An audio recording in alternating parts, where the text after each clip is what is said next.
Philippians 1:13.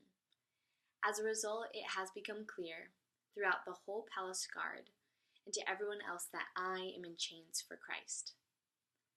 Those were Paul's words as he's probably in the prison or talking about being in the prison, potentially the Mamertine prison. Chains typically had the connotation of being in shame. Chains weren't something to glorify or to be excited about. But Paul did such a neat job in this verse, and I really admire it, making chains sound like such a more positive thing. Chains for Christ. It just sounds, of course, a lot better. We were lucky enough to go to the Mamertine prison on our study abroad trip to Italy. Going to Rome was incredible to see all the history that had, especially in the Mamertine prison. And so after visiting the Mamertine prison, I got really passionate about it, and knowing that our final project was coming up, I started to think about doing the prison for my project. And so after doing a lot of research, I've realized that the struggles and mistreatments that Paul and Peter experienced in their time have many similarities to the mistreatments that Christians face today. So we'll first explore the background information of the Mamertine prison and then analyze the comparison between the mistreatments of Christians nowadays and Peter and Paul. So the Mamertine prison.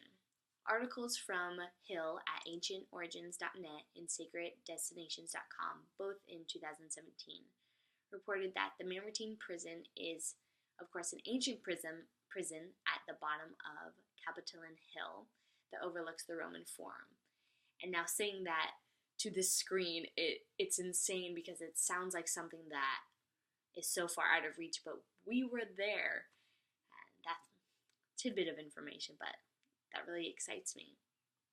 And it was constructed in the 7th century by Ancus Marcius, and it was typically what we would think more of like a dungeon. Visiting the prison, it wasn't like your typical city prison in the United States. It was cold and small and damp, dark rooms. I wouldn't even call them rooms, chambers maybe. And those were the last places that these prisoners experienced before their death. They were held there just for a short time because keeping prisoners in prisons for a long time hadn't become a way of punishment yet. So they'd stay there until they were executed. Jackson in 2017 gives us more information about Paul's time in the prison. And supposedly Paul might have written 2 Timothy while being in this prison. And before going into the Mamertine prison, we read through 2 Timothy and then entered the Mamertine prison. And that was a cool experience for me too. Being able to know that what I had just read might have been written in this prison was really something else. So for example, Paul talking to Timothy in 2 Timothy 4:21, he says, "Make every effort to come to me before winter." So this letter to Timothy could be evidence that would make us believe that Paul was writing in the Mamertine prison. And even in these awful, uncomfortable circumstances, Paul still rejoiced and praised the Lord.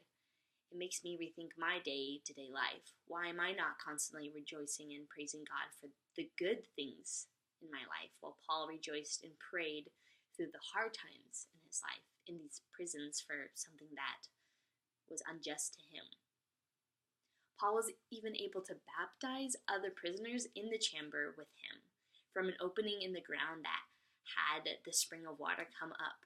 He was able to take, who knows how much water there actually was, but take this water from this prison and baptize these prisoners who probably have committed crimes that were awful, or maybe they were unjust like Paul, but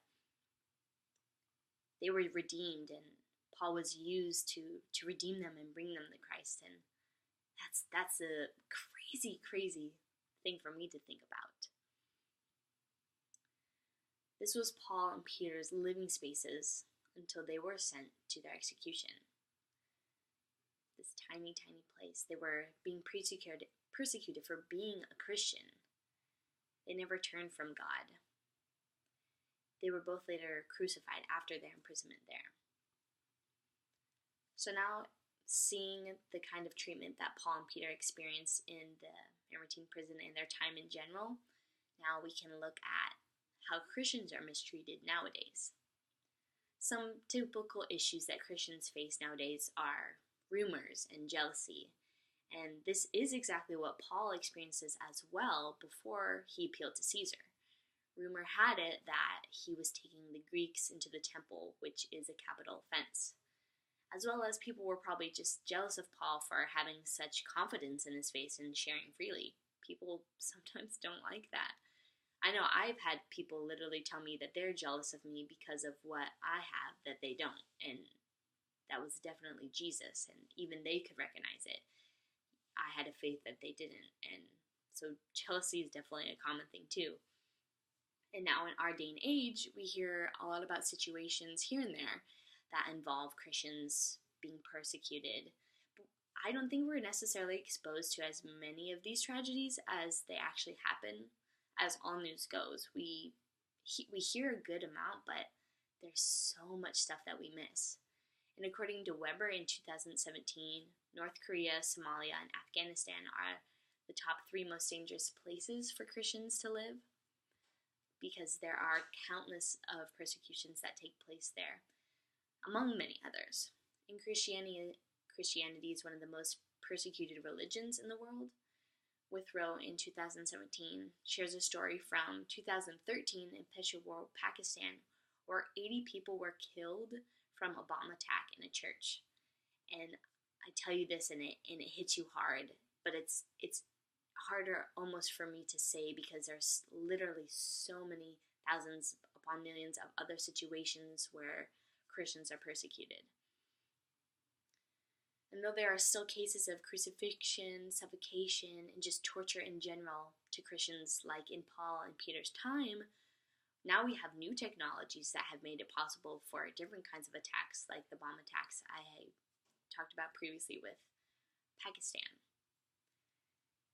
So to conclude these similarities, these pieces of information, I would say the persecution of Christians back then and now definitely have their similarities. Of course, they're very different in their time, but the rumors, jealousy, attacks, suffocation, crucifixion, the similarities are still there. The mistreatment of Christians, if anything, has increased over the years, I would say. And in my opinion, saying all this does not mean that we as Christians should pity ourselves, especially those of us who haven't experienced persecution from Christianity or mistreatment in general. But we should still strive to love and live like Christ does. And there are plenty of other religions that do experience these persecutions for what they believe in too, so we're not the only ones.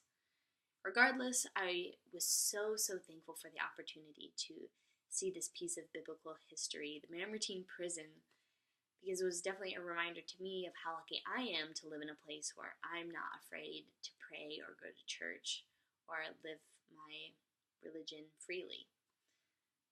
Thank you so much for listening and hope you enjoyed.